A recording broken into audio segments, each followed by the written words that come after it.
Hey, what's going on everyone? This is Nick. Today I'm going to be talking to you about pentatonic scales.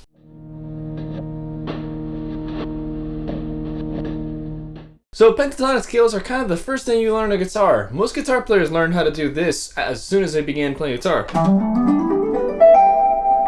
You hear it in a bunch of rock solos. For example, one of my first solos was actually Stairway to Heaven, and they use that heavily. But one thing that doesn't really get discussed too often is what is a pentatonic scale and how do we use it and what makes a pentatonic scale. So today I'm going to dive into a little bit of that. So if we look at the word pentatonic, it's essentially a 5-note scale. We can compare that to diatonic, which is essentially a major scale. If you say something is diatonic, it usually means within a major scale. So a pentatonic is really just a 5-note scale. If this sort of thing interests you, please like and subscribe. I'm making new videos every Monday and Thursday, sometimes on Saturday. It's a lot of guitar education goodness and guitar covers and stuff like that. So what are those 5 notes comprised of? Well, in a minor pentatonic like the one I just played, we have a few different intervals that are in play there. So I'm going to take A minor pentatonic. This is going to be on the 5th fret over here. So essentially in A minor pentatonic, we have 5 notes.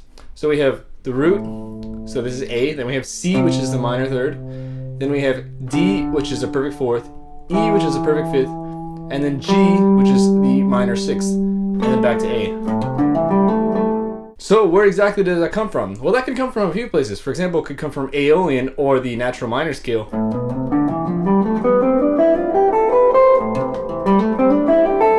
It's essentially that, except the only thing is we're avoiding the natural 2 and then the flat 6.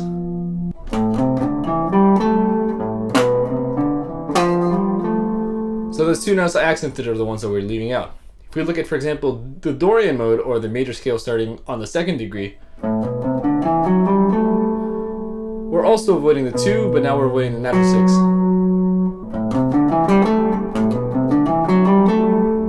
Now that goes for the minor pentatonic, but what about the major pentatonic?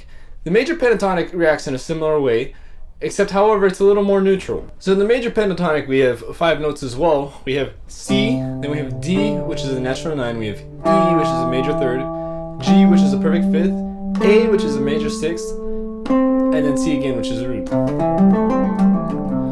So if we compare this to the major scale, we're leaving out the perfect 4th and we're leaving out the major 7th. If we compare it to the Mixolydian mode or the major scale starting on the 5th, we're leaving out the flat 7th and we're leaving out the 4th.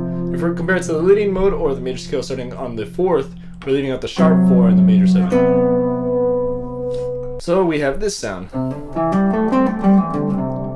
That's also related to the minor pentatonic in that it's exactly the same notes, but we're reframing our perspective of the scale based on the root. So we're now basing it on the perspective of C rather than A. If you're familiar with modes, it's kind of a similar concept. If you're not familiar with the modes, you might want to check out my playlist on the modes. I go through harmonic major, harmonic minor, melodic minor, and the major modes. A lot of sounds in there, so you might want to check that out if you're not familiar with them. So anyway, another related scale to the pentatonic scale is the blues scale. Now this one might also be another one that we learned at the very beginning, and it's very similar to the minor pentatonic scale. The only difference is that now we have the sharp 4 or flat 5th that's kind of like a passing tone. It's the blue note.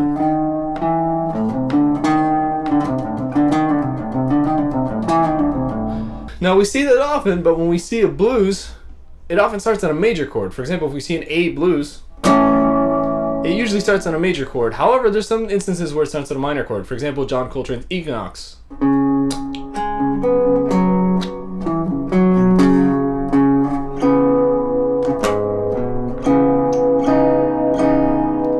In that case, it seems pretty natural because it's a minor progression, so it'd be natural to use a minor pentatonic. But however, when we see a blues starting on a dominant chord, for example, if we're doing kind of like a jazz blues, it starts on A7, then D7, back to A7, etc. We can still use a blues scale over that.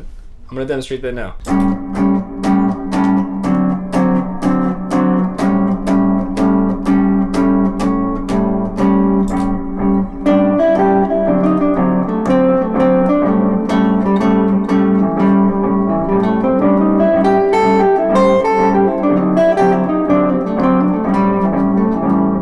So why exactly does that work? So let's compare a dominant chord to a blues scale. I'm going to use my electroharmonic super ego in order to freeze a dominant chord, and I'm going to go through each of the notes of the blues scale and show you the intervallic relationships with the dominant chord and why a blues scale would work over that.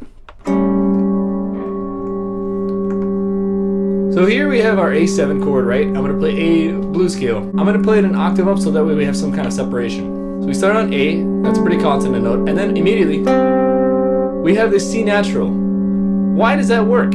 It's a minor third over a chord with a major third. Well, actually, we can kind of reinterpret it as a sharp 9. If you're familiar with the modes of melodic minor, the 7th mode is altered. If not, you can check out my video on the modes of melodic minor. But essentially that works because it's adding an extra layer of tension on the dominant chord. We're getting kind of this sound now, which is often the dominant chord we find in minor. So that's how that note works. Then we have the perfect fourth, which is pretty fine. You know, we see that in the Mixolydian mode. Then we have the flat fifth, which also kind of acts as a sharp 11. Also not a super uncommon chord in jazz and other kind of music. If you've taken some music theory courses and you studied, like for example, the augmented 6 chords like the German, Italian, and French, this is kind of like a French chord. Then we have the perfect fifth, which is fine, and then we have a flat 7th, which is fine. So that's essentially the reason why that works. If you reinterpret the minor third as a sharp 9, it acts as an extension rather than a chord tone. Even though it creates a little bit of dissonance, it creates a really cool sound regardless, so that's why that works. So there are a few spots where we can use a pentatonic scale. The most common function of using pentatonics is using it off of the root of the chord. So for example, if we were to take a major pentatonic scale, that's C major pentatonic. We can play it over a major 7th chord.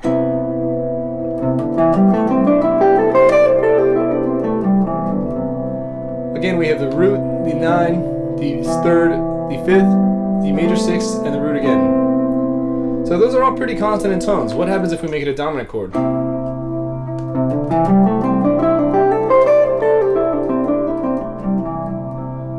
So that works as well. The only difference between a major 7th chord and a dominant 7th chord is a 7th.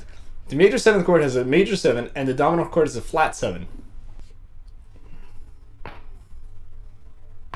And since a major pentatonic doesn't have any 7th, both of them work over it. Then for the minor pentatonic scale, obviously we can use that over minor 7th chords.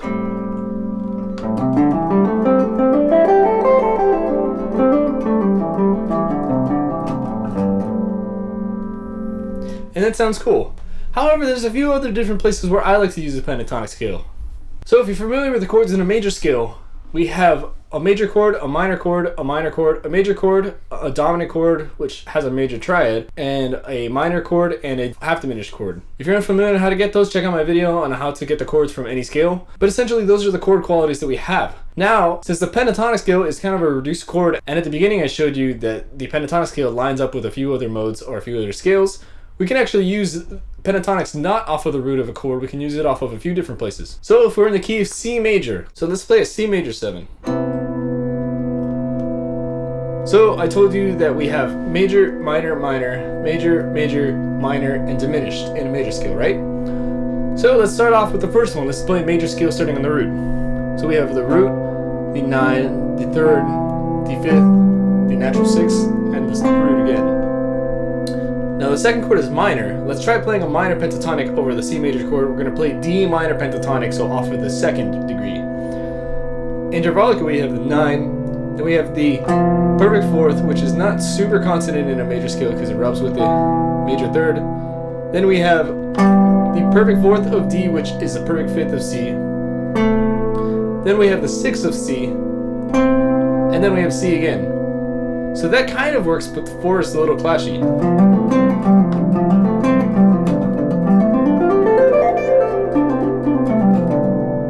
Now let's try the 3rd degree. The 3rd degree is minor. So we have an E minor pentatonic here. So we have the 3rd degree, then we have the perfect 5th, then we have the major 6th, and then a major 7th, and then we have a 9. So in total we have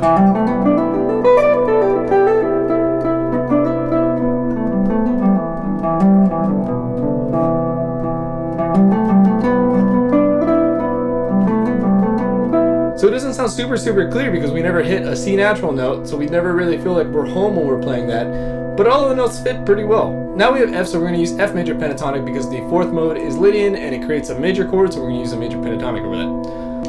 Right off the bat we have a perfect 4th, which clashes with the major 3rd of the chord, so not the most optimal, but let's keep going. We then have G, which is a perfect 5th, then we have A, which is a major 6th, we have C, which is the root, and we we have D, which is the major 9, and then we have perfect fourth again, F.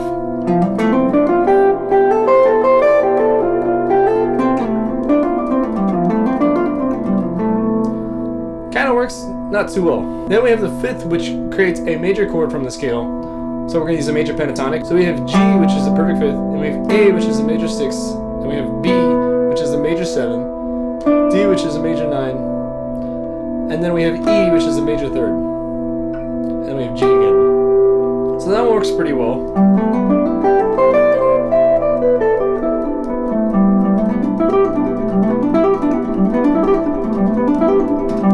But the same thing with the E minor pentatonic, we don't ever hit C, so it still feels kind of weird. Let's try A minor pentatonic now, because the 6th mode is minor and it'll create a minor chord. So let's see how that sounds. We have A, which is the major 6, then we have C, which is a root, so we finally hit a root in one of these. Then we have D, which is the natural 9, E, which is the major 3rd, then we have G, which is the perfect 5th, and then we have A again, which is the major 6th.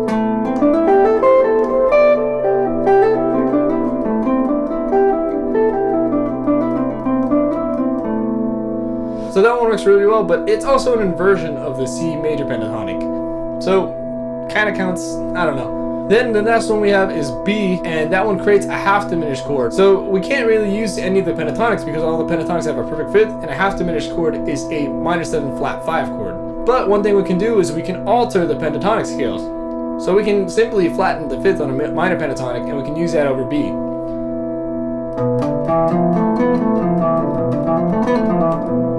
Kind of a spooky sound, but really cool.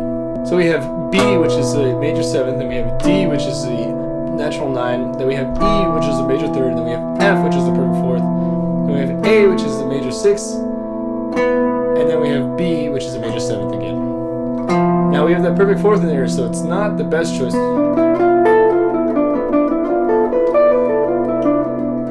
kind of works. It's kind of like the blues scale without the perfect 5th. And so all of that works over a major chord. Now if you see a minor chord, for example, if we see D minor, all of those pentatonics function kind of the same as D minor. We're kind of activating the mode. The way I think of it is similar to kind of modes. If you check out my video for modes from bright to dark, then you'll find kind of a complete guide of what chords the modes generate. And if you know that, then you know what kind of modes you can use over what chords. There's also going to be a link in that description for a chart of what chords each mode generates, so you might want to check that out. But anyway, so the same concept works over all that stuff, and I'm going to let you explore that on your own. But those are some ways you can get pentatonic scales off of not the root. Now I talked a little bit about modifying the pentatonic, so that's a popular one. That one's a minor pentatonic flat 5. But what other ones can we modify? Well, one of them that's really cool is major pentatonic flat 3rd. We now have C, D, E flat, which is a minor 3rd. Then we have G, which is a perfect 5th, and then A, which is a major 6th. So we get kind of a Dorian sound. We also can get a melodic minor sound because we don't have a major 7th, but we do have the natural 6th and a minor 3rd. So that one you can use in place of melodic minor, and it works really cool over a lot of different melodic minor chords. For example, if we're going to play B7 altered, we can play C major pentatonic flat 3rd.